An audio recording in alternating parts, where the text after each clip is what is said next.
John, vacílate esto. Probablemente si yo te mencione la palabra postear, Sí. inmediatamente esto te lleve a la acción de publicar algo en las redes sociales Así con es. la intención de que muchas personas o algunas personas lo vean ese mensaje y lo recuerden. Sí. Pero una de las cosas que está sucediendo comúnmente últimamente es que la gente dice es que lo que posteo en las redes sociales nadie lo ve. Y resulta ser, Juan, que las últimas estadísticas muestran que en los 2 últimos años hay una caída muy significativa de lo que llamamos engagement, que es esa palabra anglosajona que traduce la conexión que existe entre lo que publicas y lo que le gusta a la gente que te sigue o que ve esa publicación.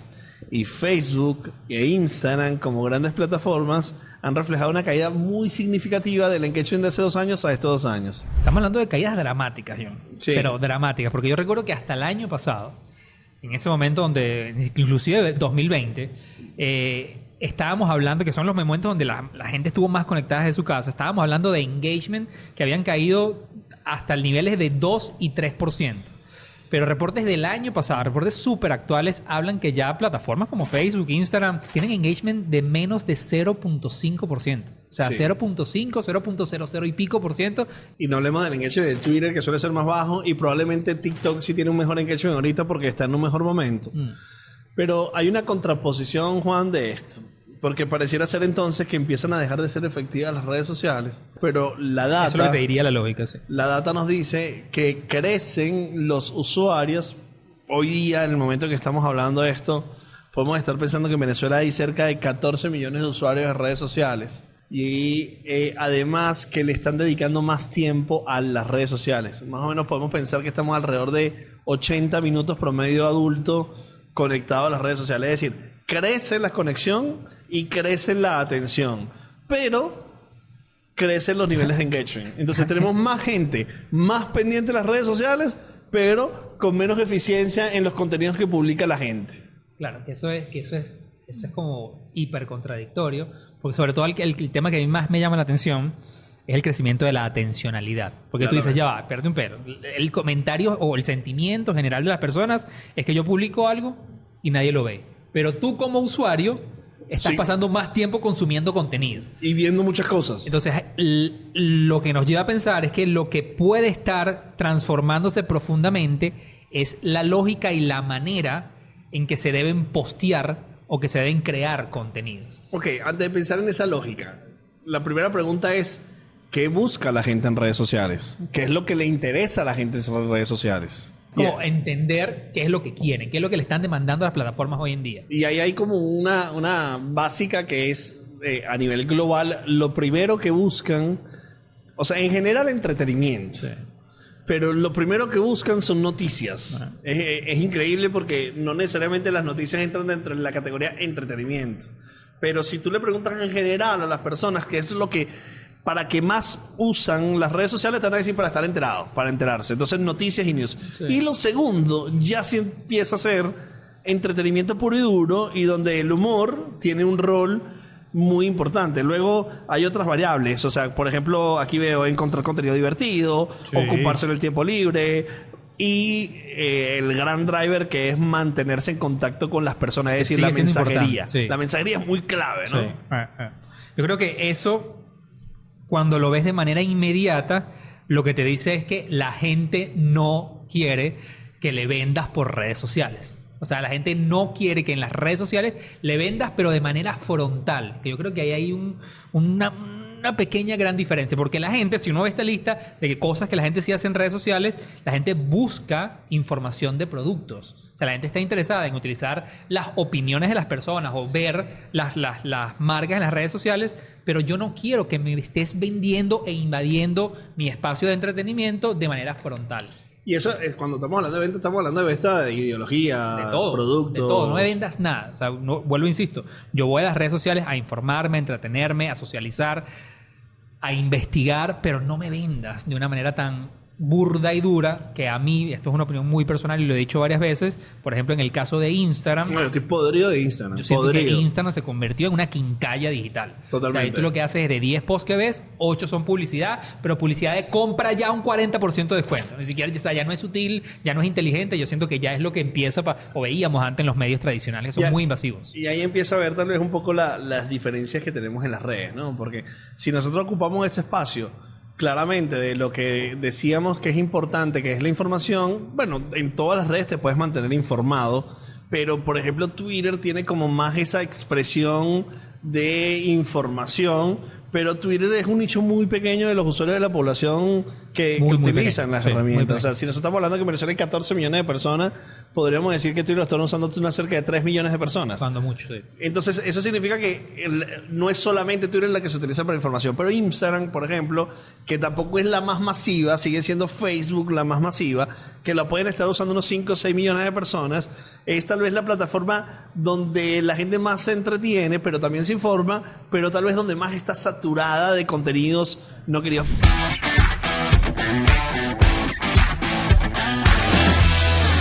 Vacílate esto, me creerías si te digo que Francisco de Miranda, el gran prócer venezolano, conoció a Mulan. Mano, pero si ni siquiera estaban en el mismo siglo. Bueno, una chama que se parecía a Mulan. Píllate esta historia que es digna de un biopic. Margaret Ann Bartlett, una británica nacida en 1795, que era una brillante belleza que quería estudiar medicina, pero en esa época no estaba permitido que las mujeres estudiaran medicina. Ajá, ¿y qué tiene que ver eso con Miranda? Bueno, resulta ser que Margaret era sobrina de un artista que era muy reconocido y tenía muchísima influencia, James Barry. Y además, él conocía a dos personas que los podía ayudar, el conde Dave Stewart y Francisco de Miranda. Ellos armaron un plan para que la chama estudiara en la Universidad de Edimburgo, vestida de hombre, y le dijo Miranda, cuando te gradúes, te llevo para Venezuela y te consigo chamba allá en Venezuela. Esto es en serio. Parece la trama de una comedia. Lo que falta es que Miranda lo interprete Dan Sandler. Margaret cambió su nombre a James Miranda Barry y se quedó en la universidad. Pero el tema no acabó allí, men. Estalló la guerra y ella tuvo que cumplir servicio militar como hombre. Luego metieron preso a Miranda en la Carraca y no pudo venirse para Venezuela. Ella pensó que si se enteraban que era mujer, la iban a condenar por traición. Y a diferencia de Mulan, continuó con su vida así. Ya, brother. Pero en serio, nunca nadie se dio cuenta. Bueno, obviamente cuando se murió, le hicieron la autopsia y no era doctor, era doctora. Bueno, la pana no salvó a China, pero es una Mulan increíble. Ahora te digo, Miranda se la sabía toda en esa época, ¿viste?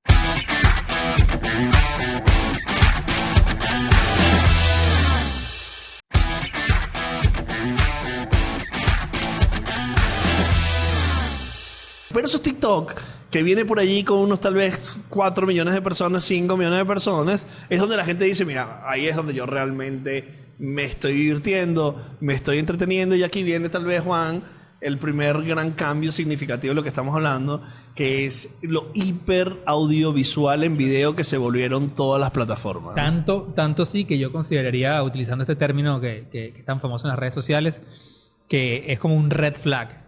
Cuando tú en tu estrategia de comunicación, bien sea una marca, una persona, lo que sea, sigues viendo a las grandes plataformas sociales como plataformas de fotografía o inclusive pensar en escribir mucho. Porque Sí. estás hablando de TikTok. TikTok no te da la opción de fotografía. Cuando fue formada la plataforma, ni siquiera pensaron en ese formato hace ya unos cuantos años atrás.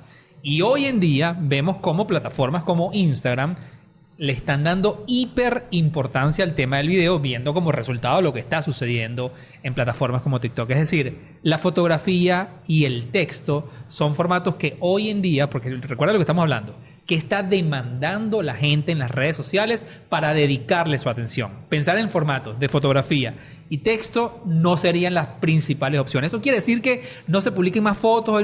No.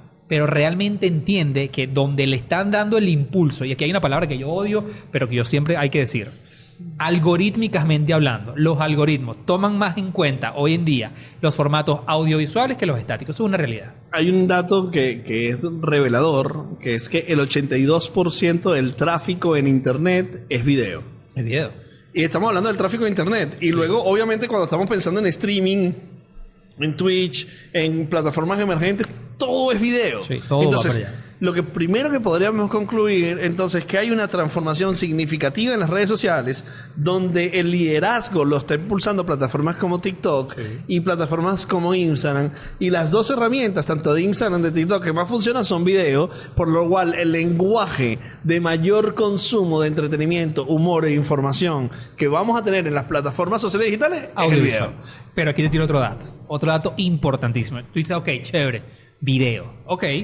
¿Eso ya te garantiza el éxito de generar o de ganar la atención de las personas? No. No necesariamente. ¿Por qué? Porque una de las cosas que ya además hemos hablado en otros episodios es que la hiperconexión que tenemos, el dinamismo que estamos consumiendo 20 millones de cosas al mismo tiempo, obviamente ha de alguna manera reprogramado el cerebro, y esto está demostrado científicamente, que el tiempo, lo que se conoce como el spam de atención, el tiempo que tienes para captar mi atención son 3 segundos. Entonces, si tú vas a pensar en video, tú dices, ok, yo voy a poner un video en Instagram y quiero hablarte de X marca. Yo voy a empezar ese video con una música bellísima, voy a empezar con un paisaje, ya perdiste a la persona. Estás utilizando el formato adecuado, pero no estás entendiendo además que ese formato, cuál es la narrativa perfecta o ideal, porque no existe la narrativa perfecta, para yo captar la atención de las personas. Son 3 segundos que tienes para captar la atención de las personas hoy en día. Y eso desde el punto de vista de un creador de contenidos es muy relevante, porque él tiene que entender que captar los primeros 3 segundos la atención es clave fundamental, pero luego los siguientes 3 tiene que retener la atención, y los siguientes 5 y los siguientes 8. ¿Qué significa esto? ¿Que los contenidos largos no tienen sentido? No, hay contenidos largos en internet que son 4 horas, 5 horas. Que funcionan perfecto. Pero lo que sí es que en lo efímero de los contenidos de internet sí tenemos que tener mucho la reflexión que la atención está muy desviada, porque en la navegación, Juan, tú estás viendo cosas así.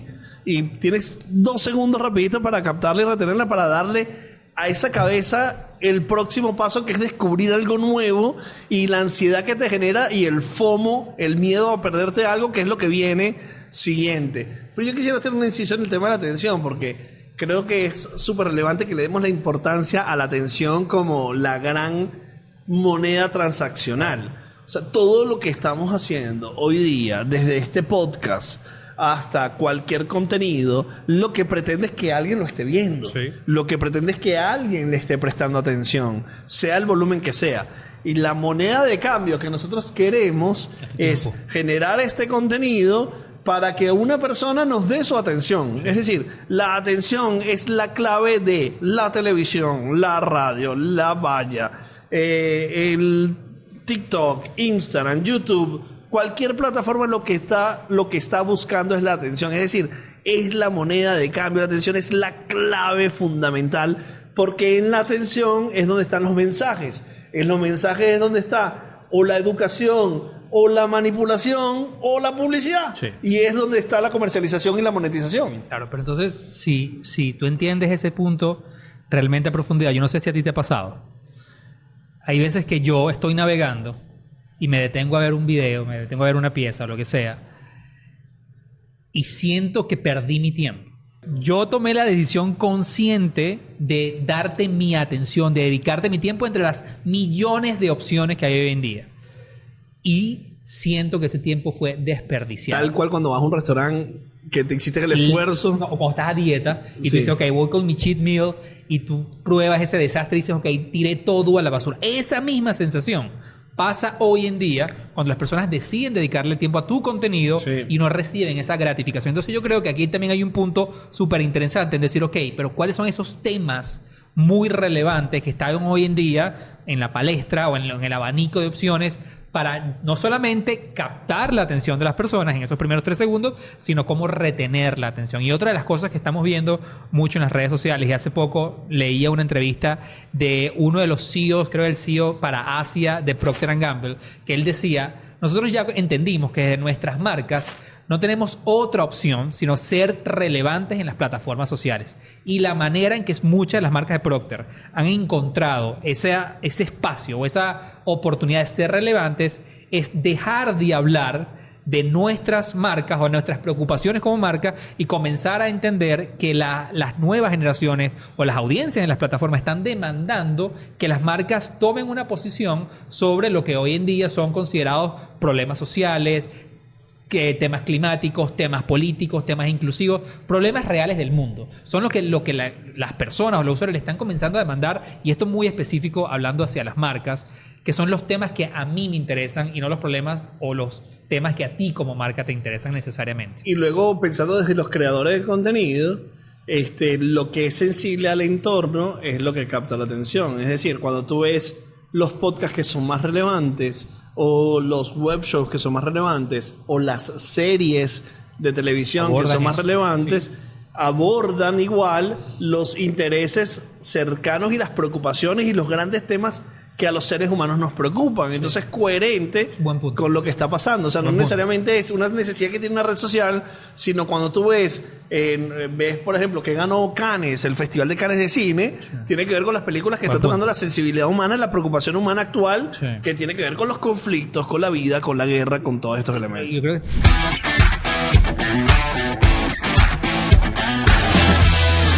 John, vacílate esto. Me creería si te digo que en la película de Charlie en la fábrica de chocolates solo hay un Lumpa Lumpa. Pero ¿de qué hablas si hay en realidad como 800? En total son 165, pero todos interpretados por el mismo actor. Ah, ¿verdad que esos eran todos como unos clones? Bueno, pero no puedes clonar en la vida real. Obvio, pero lo hace con Star Wars, lo hace con computadorcita y lo duplica, duplicar layer. Pues te cuento que Tim Burton tuvo otra idea para que su película fuera más realista. Y espero que le haya pagado horas extras al pobre Deep Roy, el actor que tuvo que interpretar a los 165 Umpalumpas de la película. Reinterpretar 165 personajes en una película es burdo. Lo que hicieron fue que Deep Roy hacía los movimientos de un Lumpa Lumpa y luego se cambiaba de lado y hacía la coreografía de otro. Luego por computadora se superponían las grabaciones y listo. Tenías a los Umpa Lumpa clonados. Que era algo papayo cuando en una escena solo habían 2. Pero hay canciones donde aparecía hasta 30 veces. Y tuvo que hacer las 30 coreografías para montar una escena de menos de un minuto. No, mano. Si tú le pides a Gabriel que edite Delirium Box y ya lleva un mes. De paso tuvo que aprender a hacer acrobacias, a tocar instrumentos como piano, guitarra, bajo, batería y hasta cantar para las escenas de rock donde tenía que tocar todos los instrumentos. No, men, ahora lo que quiero volver a ver la película para ver eso. Y de paso la voz de la canción es suya. Qué grande Deep Roy. Grande de corazón, porque los Lumpa Lumpa son chiquiticos. Gafo.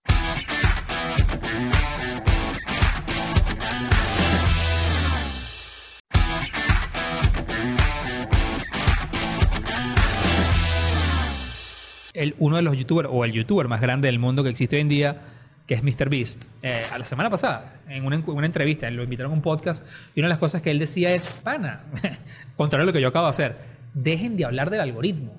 Olvídense de hablar dejen de hablar del algoritmo. Dedíquense a hacer buen contenido. Claramente. Y dedíquense realmente, que es una de sus aristas principales, porque MrBeast, si bien hace estos videos de $100 millones donde se gasta en un set para hacer el juego del calamar, una gran parte de su contenido es la parte filantrópica. Es como él apoya a las sociedades, como apoya a niños en la calle, como apoya a la gente que no tiene hogares. Él tiene el sueño de construir este centro para poder alimentar a cientos de miles de personas. Es decir, eso es fundamental en su pilar de contenido y mira dónde está.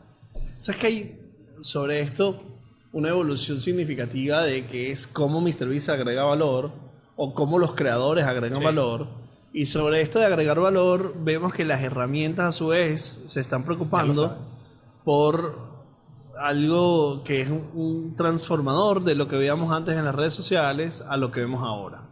Antes en las redes sociales la dinámica es, yo veo a alguien, si me gusta su contenido, lo sigo y a partir de allí empiezo a ver su contenido. Y ahora la dinámica que casi que la puso sobre la mesa TikTok Totalmente. fue descubrir contenido que yo no estoy esperando ni que yo estoy siguiendo. Ese contenido que en el feed de TikTok se llama para ti, que te ayuda simplemente a encontrar cosas que tú no estás esperando, está transformando la forma como navegamos en las redes sociales en general. Tanto es así que lo adopta Instagram también. Y ahora tal vez la gran obsesión, si sigue siendo relevante, que las personas nos sigan para que nos conozcan, la gran obsesión es claramente ser descubierto. O sea, que tengas tú la posibilidad de que la gente descubra los contenidos que tú haces desde la creación como tal. Es decir, que de pronto te topes con algo que no estabas esperando, que no necesariamente seguías, que no estabas buscando, pero que te guste de tal manera, que te impacte de tal manera, que te agrade y que eso aumente tu capacidad de ser más conocido o no. Sí. Y eso tiene que ver como, por ejemplo, en TikTok, personas que tienen muy pocos seguidores pueden tener videos de millones de reproducciones, lo cual la idea de ser descubierto es tremendamente poderoso. Yo creo que cambia por completo lo que conocíamos como la regla de cómo estar en las redes sociales, porque para mí no hay nada más cliché que decir, no, la manera de hacer contenido es agregar valor. No, Sí, o que exacto. la El manera de lugar una común. plataforma es agregar valor. Así, eso es hiper cliché, pero yo creo que si en verdad ponemos la lupa en ese término de agregar valor, yo creo que la respuesta está en lo que tú acabas de decir, que tiene que ver con descubrir, pero yo creo que ese descubrir viene, como yo lo siento, en dos perspectivas. Uno, sí, ayúdame a descubrir nuevos contenidos, o ayúdame, perdón, a que otras personas me descubran a mí, y TikTok es el caso perfecto, pero el segundo tiene que ver, que es otra cosa que hace muy bien TikTok, a mí me ha encantado y por eso estoy tan enganchado con TikTok, es ayúdame a descubrir nuevos contenidos. Porque yo soy fiel creyente de lo que se conoce como esa burbuja algorítmica en la que nos tienen todas las redes sociales, sobre todo Instagram, que no, yo te muestro el contenido que yo considero en base a lo que a ti dijiste que me gusta, este es el contenido que yo te voy mostrando, pero no me deja salir más allá, no me deja ver Sí. cosas nuevas. Por eso Pero puede tener sesgos de opinión, sesgo de contenido, o sea, y en puede estos días generar yo- una cantidad de y en conflictos. estos días ¿no? lo discutíamos tú y yo.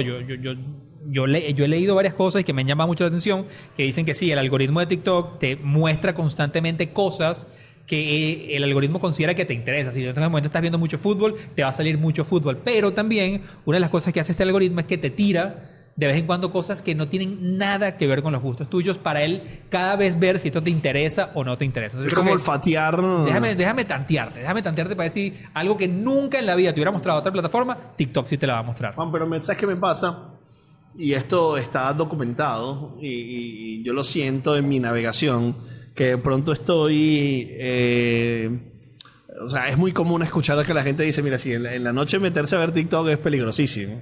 Porque agarras un poco, agarras 2 TikTok y te pegas 3, 4 horas a verlo. O sea, captura mucho la atención. Pero yo lo que estoy sintiendo que me atrae mucho investigar sobre esto es la idea de que el feeling emocional que las personas manifiestan tener cuando están en TikTok es diferente al feeling emocional que las personas sienten cuando están en Instagram. Yo creo que es totalmente diferente. Tú estás en TikTok y de pronto te estás divirtiendo, las pasas bien, te ríes. O sea, de hecho hay memes de gente a las 3 de la mañana tratando de reírse sin despertar a las personas que están en su casa, porque sales como con buen humor y feliz. Y tú estás en Instagram y sales un poco angustiado, un poco derrotista, un poco, oye, no me está yendo bien la vida. Y eso, luego cuando ves con alguna profundidad de la documentación, pareciera ser que TikTok lo que quiere es que, bueno, claramente tú captes un momento de humor y entretenimiento, versus en Instagram la gente está preocupada por contar al restaurante que fue, a la playa que fue de vacaciones, a ese tipo de contenidos. Y cuando tú no estás yendo a la playa, y cuando tú no estás yendo al restaurante, y cuando tú no estás yendo a los lugares que te dice, tienes como una sensación de derrota particular rara que no estás sintiendo en TikTok. Y la verdad que creo que por ahí hay un conflicto emocional entre plataformas. Yo creo que es tanto así que en estos días, no recuerdo el nombre de la persona, lo vamos a buscar, lo vamos a poner aquí, pero había una escritora que decía la gran diferencia entre el algoritmo, si te quieres ir de frente a lo técnico, Sí. decía la gran diferencia entre el algoritmo hoy en día de Sí. TikTok versus el algoritmo de Instagram es que el algoritmo de Instagram está programado para mostrarte el lado bueno de la vida, solamente el lado bueno de la vida. Y yo creo que eso está psicológicamente demostrado, que uno de los grandes problemas que ha tenido TikTok en muchas generaciones es que yo me comparo siempre, que todo el mundo es feliz y yo no. Pero TikTok lo que te hace es que te muestra que hay personas atravesando las mismas situaciones y emociones que tú. Y de hecho, ella estudiaba que durante la pandemia, que mucha gente obviamente estaba deprimida, utilizó TikTok como plataforma para sentirse identificado, que sí, habían otras personas compartiendo contenido de sus preocupaciones financieras, preocupaciones de salud, preocupaciones de qué va a pasar después de esto. Entonces, no solamente te muestro el lado bonito de la vida, sino te muestro el lado donde te digo, sí, hay personas que piensan y sienten igual que tú. Y ahí hay una gran diferencia. Melia Aparicio es la persona la escritora Ella. que hizo ese Ella. texto que acabas de decir. Y ahí hay como algunas implicaciones de cosas que quiero recapitular, que tiene que ver con el video, ¿no? El video te exige atención visual como auditiva. Y la verdad es que muchísima gente está consumiendo los contenidos en plataformas sociales en momentos donde no puede escuchar. Y esto me llama un poco la atención.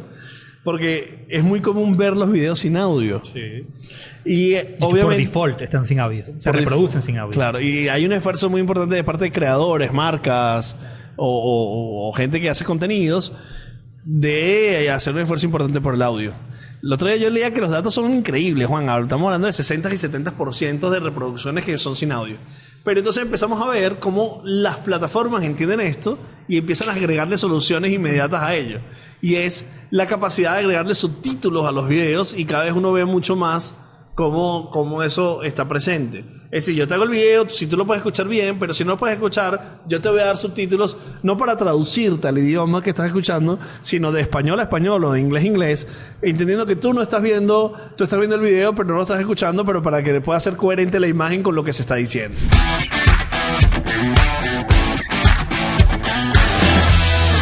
John, vacílate esto. Me creerías si te digo que hay gente que ya no busca cosas en Google, sino en TikTok. Bueno, si eso es así, búscate, vacílate esto y dale seguir. No sé. Bueno, píllate esto. Ya hay varios medios en Estados Unidos que están reportando que un grupo de personas, sobre todo los chamos de la generación Z, están dejando de usar Google como buscador y se están pasando a TikTok porque es más confiable. Confiable, ¿qué tiene que ver eso con la confiabilidad? Bueno, estos chamos no son bobos. Estos panas están claros que los primeros resultados que salen en Google generalmente son publicidad. Mientras que cuando buscas algo en TikTok, los resultados que te salen son los contenidos con que la gente ha tenido mayor interacción. Por ende, los consideran mucho más confiables. Bueno, Juan, pero no todo lo puedes buscar en TikTok, y seguro TikTok ya está planeando cómo vender ese search también. No, pero píllate esto. Por ejemplo, si hoy en día buscas en Google cosas que hacer en Caracas, los primeros resultados, o la mayoría, van a ser anuncios pagados de agencias de turismo. Versus si vas a TikTok y pones cosas que hacer en Caracas, te salen personas naturalmente recorriendo la ciudad y documentando sus experiencias. Igual los chamos van a seguir usando Google, men. A menos que pase algo. Que Wikipedia y el Rincón del Vago abran un TikTok. No, esa sería la muerte trágica de Google.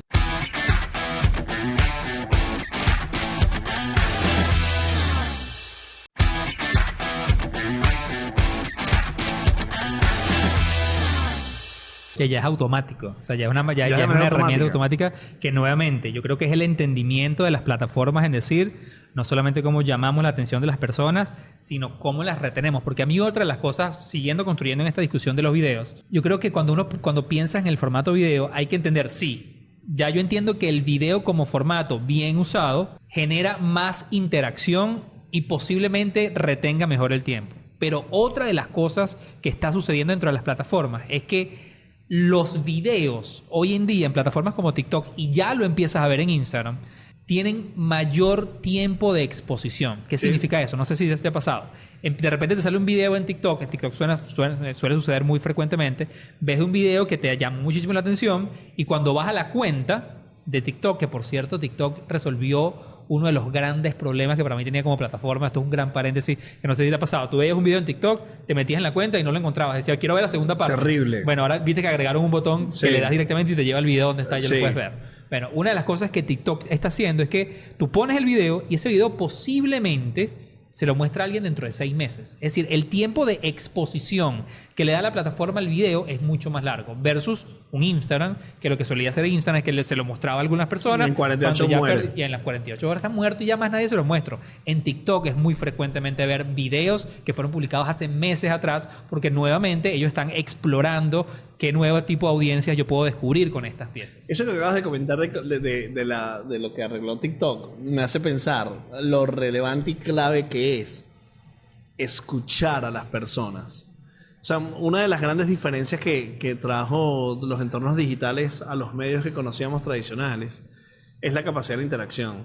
Y normalmente uno saca una idea y a partir de escuchar las opiniones y las interacciones de las personas, esa idea puede ser customizable, transformable y cambiable. El hecho de que tú estés navegando, que veas un video que dice parte 1 en TikTok hace unos meses, era la frustración más grande que uno podía tener, porque la parte 2 había que buscarla y no lo conseguías. Eso fue comentario frecuente de muchísimas personas y la herramienta lo mejora. Entonces, esa user experience, la palabra en inglés que traduce como experiencia de usuario, que es lo que refleja cuando tú estás navegando en una plataforma y una aplicación, es cada vez más óptima en las herramientas, porque las herramientas escuchan a los usuarios. Y eso también es clave para hablar de esta posibilidad que tienen los usuarios de generar cosas que transforman las aplicaciones, pero de generar los propios contenidos y de cómo tú, como una marca o como un creador de los contenidos, puedes hacer que los usuarios generen contenidos en pro de eventos en beneficios sociales comunes. Y estamos llenos de casos de cómo contenidos generados por usuarios son transformadores. Recordemos que estamos hablando de que están cayendo los niveles de engagement mientras suben las horas de conexión, y lo que estamos tratando es de ilustrar cómo una serie de elementos pueden hacer que tus contenidos en plataformas sociales sean más relevantes. Y los contenidos generados por usuarios para usuarios pueden ser más relevantes. Pero si lo llevas al nivel muy técnico, John, así como lo mencionaba hace rato, obviamente las plataformas entendieron el tema del audio, ¿verdad? Y ahora es subtítulos automáticos. Sí. El tema de contenido generado por usuarios es importantísimo y te dan herramientas para que esto se haga de una manera muy fácil. Por ejemplo, lo que es en el caso de TikTok, el tema de los dúos. En el caso de Instagram, el caso de los remixes. O sea, son herramientas pensadas para hacer contenidos que tienen mejor engagement de una manera mucho más fácil. Es decir, te lo pongo bombita para que generes este tipo de contenidos. Lo que me lleva a mí a pensar que hoy en día, cuando tú piensas quiénes son las personas, o esta es mi percepción, las personas que más usan este tipo de herramientas, tanto los remixes como los dúos, siempre... o lo que los adoptan de mejor manera, siempre lo veo desde lo que llamamos influenciadores, sí, ¿no? Que yo creo que también es un término que hay que poner sobre la mesa, porque me pasa lo mismo que con la publicidad descarada. Cuando me encuentro un post de una marca, compra allá, compra allá, compra allá en redes sociales, que no es lo que quiero, ya me empieza a pasar lo mismo con los influenciadores, porque el principio del influenciador es una persona que realmente tiene el impacto o tiene la suficiente credibilidad para ayudarme a mí a tomar decisiones, o que inclusive puede cambiar mi matriz de opinión a la hora de tomar la decisión de qué producto consumir y qué producto no. Pero ya me empieza a pasar con muchos influenciadores que ellos mismos en su contenido se convirtieron en quincallas. O sea, un influenciador te vende 45 productos en su línea de contenidos. Pero sigue siendo la influencia algo muy significativo. 100%. O sea, a mí, por ejemplo, hay gente que se muestra en la playa y a mí me provoca ir a la playa. Sí. Es decir, esa persona me está influenciando. Sí.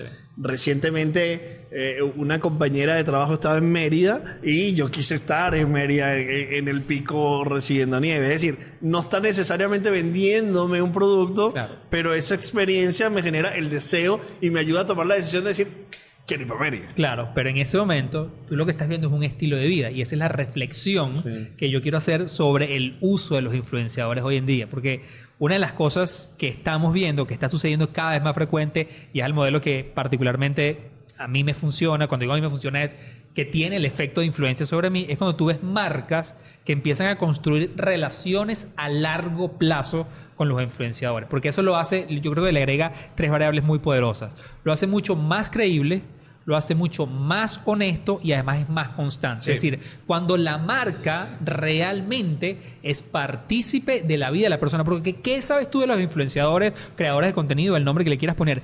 ¿Qué están haciendo? ¿Qué hacen? Lo que hacen realmente es documentar su vida en las redes sociales. Sí. Qué diferente es que un día salga un influenciador y me diga, mira, yo estoy en este lugar, compren porque es buenísimo, a que nunca lo tenga que decir, pero en la documentación que yo estoy viendo de su vida, siempre voy a ver de una manera u otra la marca presente, agregándole valor.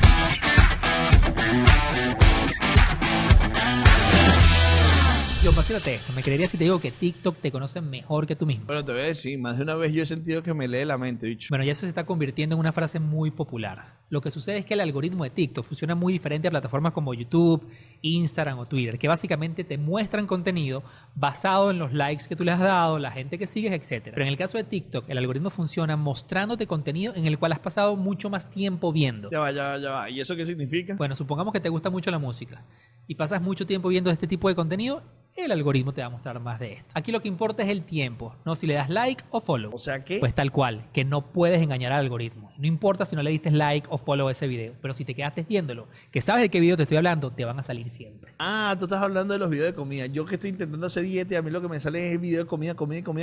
Sí, de comida. Mosca ahí, que el algoritmo te está viendo.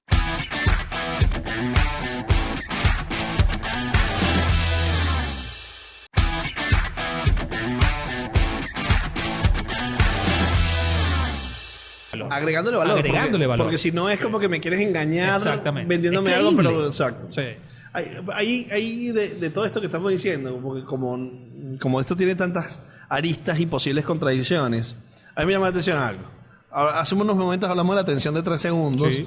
y que la atención está muy desviada y tal. Por ejemplo, me pasa con los lives. Por ejemplo, el live de Instagram. Yo me pongo a ver un live de Instagram, vamos a suponer que me interesa, pero ya va, espérate, yo quiero seguir usando mi teléfono para ver otras cosas. Entonces yo tengo que bloquear mi teléfono 5, 10, 15, 20 minutos, 30 minutos para un live. Entonces la efectividad de los lives de Instagram es muy raro. Yo no, realmente veo muy pocos lives de Instagram que sean realmente poderosos. Pero a donde quería ir es, sí, tenemos 3 segundos de atencionalidad, 5 segundos, contenidos rápidos, efímeros y tal. Y por ejemplo, TikTok aumenta a 10 minutos. Los Reels aumentan a 90. 1 minuto y medio, sí. Entonces entienden que la gente necesita más tiempo para mostrar más cosas. Sí. Entonces, wow, ya va, espérate. La gente tiene poca atención y es efímero, por eso salta de video en video y se va rápido. Y los videos tienen que ser rápidos, efímeros y tal. Pero las herramientas aumentan su tiempo dedicado de videos para más largo, más tiempo y tal. Entonces, hay como una contradicción ahí que todavía no he podido resolver. Yo creo que la resolviste sin darte cuenta, porque lo comentaste hace rato, y yo creo en esto. Yo creo que tú tienes muy poco tiempo para captar la atención de esa persona. Si la captas, luego tienes el reto de retenerla, pero yo sí creo que si logras captar la atención, tienes mayor probabilidad, y eso lo vas a resolver en cómo luego decides desarrollar el resto del contenido, tienes muchísima mayor probabilidad, pero te estoy hablando de yo creo que 80-90% más de probabilidad de que la persona se quede consumiendo el resto del video. De hecho, lo ves en muchos youtubers famosos que los primeros 3-4 segundos tienen una frase que es pegajosa, o empiezan hoy en día, ya lo ves en la narrativa de los podcasts largos, el mismo Joe Rogan lo está haciendo, donde empieza con ese fragmento que está en las 2 horas 35, pero empezó en ese momento para que luego te quedes viendo, y luego empiezan a hacer la técnica de la televisión de los años 80. Es decir, yo te tengo que hacer algo importante los primeros 3 segundos, pero luego cada 10 segundos tiene que pasar algo. Tiene que entrar un efecto, tiene que haber un cambio de cámara, tiene que haber una transición. O sea, nuevamente, el span de atención es muy corto. Sí. Si tú me pones hoy un video de 10 minutos en TikTok de una persona hablando de frente con una sola cámara, probablemente no lo vea. Pero si la narrativa se adapta a la agilidad que necesita, yo creo que probablemente eso sí suceda. ¿Dónde tenemos, Juan, el reto ahora en la creación de contenidos? O sea, vemos multiplataformas, o sea, probablemente las personas que nos están viendo ahorita, bien sea en televisión, bien sea en YouTube, lo está haciendo con un teléfono en la mano y está intercambiando la atención. Entonces, entender la multiplataforma, entender los espacios de atención, la ampliación de contenido, porque a mí me pasa, y yo empiezo a ver una serie de Netflix o una película y estoy viendo The Crown, por ejemplo, y hay un suceso X y me voy al teléfono y te vas. a amplificar esa información. Entonces probablemente estoy viendo la serie, pero estoy amplificando la información en mi teléfono. Y ese cruce de cosas que están sucediendo es como potente. Estoy viendo un partido de fútbol y estoy viendo la alineación en el teléfono. Entonces hay una atención también que está en cortocircuiteada, si esa palabra existiera, por diferentes dispositivos que hoy día tenemos que que fragmentan la capacidad que nosotros tenemos de acceso y la necesidad que nosotros tenemos de acceso a información. Entonces, ¿cómo ves, Juan, el tema de los multidispositivos en este contexto de atencionalidad? Yo creo que el tema que hablábamos, no sé, ya ni siquiera recuerdo hace cuántos tiempos atrás, cuando hablábamos ¿te acuerdas del fenómeno de la doble pantalla? ¿No? Claramente. Cuando se empezó a hablar creo que hace más de 10 años atrás, se empezó a hablar de la doble pantalla. Sobre todo en ese momento se hablaba de que la gente veía televisión y tenía Twitter. Twitter jugó un rol muy importante en el tema de la doble pantalla. Bueno, lo sigue teniendo. O sea, cada vez que pasa algo importante... Exactamente, es igual de importante. Sí. Yo creo que hoy en día, cuando hablamos de multiplataforma, yo creo mucho en las experiencias complementarias. Sí. O sea, yo creo mucho, ya ves personas que hacen, por ejemplo en Twitch sucede mucho, personas que están hablando en Twitch, pero que te dicen en este momento, no voy a hablar del tema, si quieres verte el tema, está publicado ya en mi cuenta de Instagram. Es decir, las experiencias se van a complementar y no son espejo una de la otra. O si usted está viendo esto en este momento y aquí puede estar opinando sobre si usa más Instagram o TikTok y en este momento estarlo opinando, sea donde sea que nos está viendo. Es decir, participativa o sea, complementaria, hacer la experiencia más complementaria. Sí. Bueno, yo creo que para ir cerrando, Sí, me gustaría tocar el tema de Ibai Llanos. Hablando de la atención.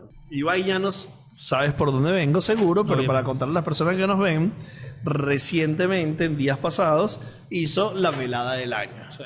Segunda edición. Sí, cuando ves la velada del año que es un evento, él es un gamer, Ibai Llano es un gamer español muy famoso, popular, que se encarga de transmitir en streaming vía Twitch sus juegos de PlayStation. De manera profesional, es decir, gana mucho dinero por ello.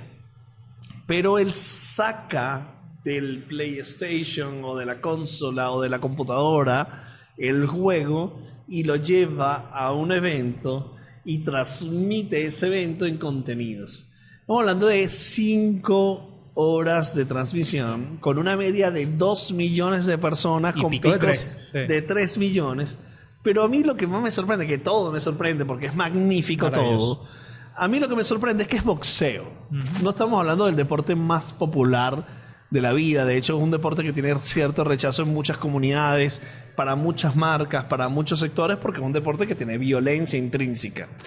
Pero él hace, con su capacidad de entender el entretenimiento, que el boxeo, más cómo lo hace, más quienes participan, sea un evento que pueda tener 5 horas de atención de Con 3 esos millones picos de personas. Sí.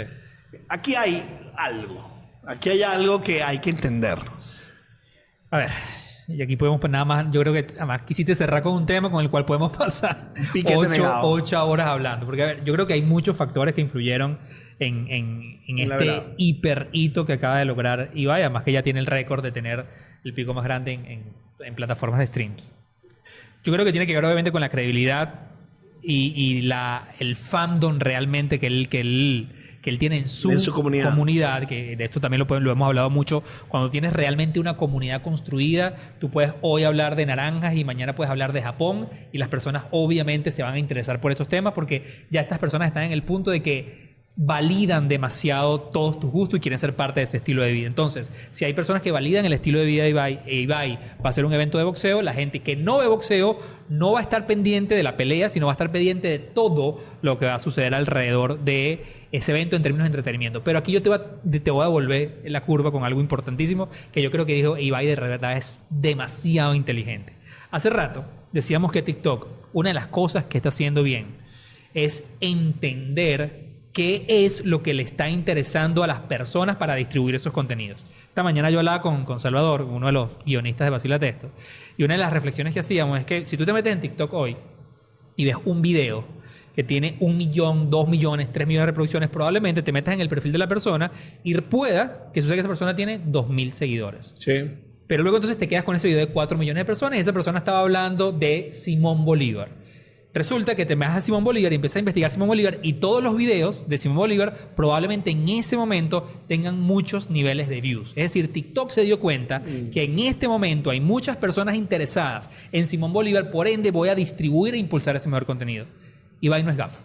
Ibai es un tipo muy inteligente. E Ibai sabe que uno de los influencers, creadores de contenidos más importantes del mundo, como Paul Logan y su hermano Jake, han hecho por el deporte del boxeo en los últimos 3 años lo que ninguna asociación, ni siquiera la de boxeo profesional, ha logrado. Ellos le revivieron nuevamente el boxeo y conectaron ese deporte con las comunidades jóvenes. Ibai detecta eso y no estoy diciendo que este sea el motivador por el cual solamente decidió hacer boxeo, pero entiende que el boxeo como conector con audiencias jóvenes nuevamente está sobre la mesa. Y yo creo que más allá de que el boxeo es ver a un gamer o a un influencer o a un cantante como David Bustamante preparándose para boxear. Es decir, si tú pones en esa misma velada a Manny Pacquiao con otro boxeador, tal vez no es tan relevante. Seguro.